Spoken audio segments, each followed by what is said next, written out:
3 kasus pembunuhan beracun di Indonesia yang menghebohkan. 1. Kopi sianida.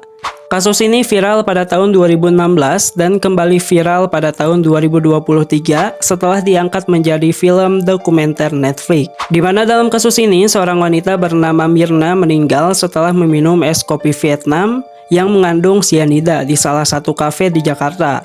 Dan tersangka kasus ini adalah sahabatnya sendiri, Jessica Wongso. Nah, meskipun saat ini Jessica sudah divonis 20 tahun penjara, namun banyak publik yang meragukan keputusan ini karena melihat banyaknya kejanggalan dalam proses hukum. 2. Sate sianida. Kalau sebelumnya kopi sianida, kali ini adalah kasus sate sianida pada tahun 2021.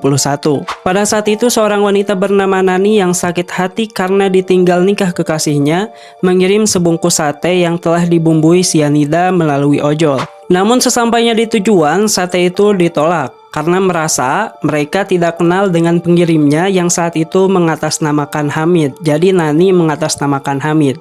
Akhirnya karena ditolak, si ojol pun membawa sate itu pulang untuk keluarganya. Nah, saat itu si abang ojol dan anak pertamanya hanya memakan 2 tusuk sate tanpa menggunakan bumbu. Sementara istri dan anak keduanya menyantap sate bersama bumbunya. Mereka berdua pun pada saat itu tiba-tiba merasa pahit dan langsung tergeletak. Saat itu mereka sempat dibawa ke rumah sakit, namun naasnya anak kedua dari Mas Ojol itu meninggal, sementara istrinya berhasil diselamatkan. Akhirnya setelah itu Nani pun berhasil ditangkap dan ia divonis 16 tahun penjara.